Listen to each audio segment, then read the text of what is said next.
വഖഫ് ബോർഡിൽ അമുസ്ലിങ്ങളെ ഉൾപ്പെടുത്തുക എന്ന നിലപാട് BJPയുടേതാണ്. BJP നേതൃത്വം കൊടുക്കുന്ന കേന്ദ്ര ഗവൺമെന്റ് കൊണ്ടുവന്ന നിയമഭേദഗതിയാണ്. ആ നിയമഭേദഗതി BJP ഇതര ഗവൺമെന്റ് എന്ന നിലക്ക് ആദ്യമായി അംഗീകരിക്കുന്ന ഒരു സംസ്ഥാനമായാണ് കേരളത്തെ ഇപ്പോ UDF സർക്കാർ മാറ്റുന്നത്. അതായത് കേന്ദ്ര ഗവൺമെന്റ് കൊണ്ടുവന്ന നിയമഭേദഗതി അംഗീകരിച്ച് ഇവിടെ ഹൈക്കോടതിയിൽ നിലപാട് വ്യക്തമാക്കുകയാണ് UDF സർക്കാർ ചെയ്തത്. ഇത്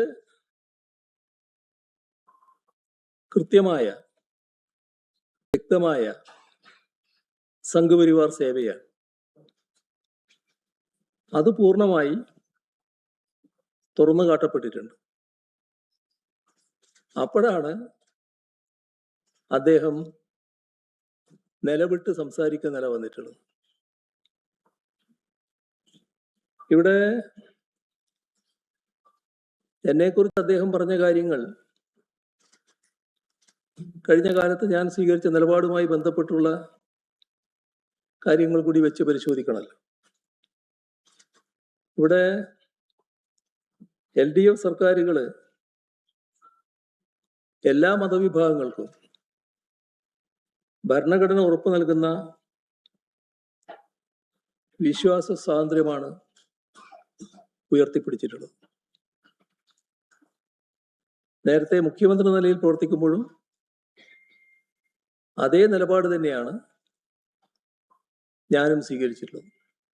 ഇവിടെ ശ്രദ്ധിക്കേണ്ട ഒരു കാര്യം, വഖഫ് ബോർഡുകളില് അമുസ്ലിങ്ങളെ ഉൾപ്പെടുത്തണമെന്ന ഭേദഗതി കേന്ദ്ര സർക്കാർ കൊണ്ടുവന്നപ്പോൾ ആ ഘട്ടത്തിൽ തന്നെ അതിനെതിരെ സ്വാഭാവികമായ ശക്തമായ എതിർപ്പ് ഉയർന്നു വന്നിരുന്നു. ഒരു മതവിഭാഗത്തിൻ്റെയും പ്രശ്നങ്ങളില് ഇത്തരമൊരു സമീപനം സ്വീകരിക്കാൻ പാടില്ല എന്നുള്ളത് തന്നെയായിരുന്നു.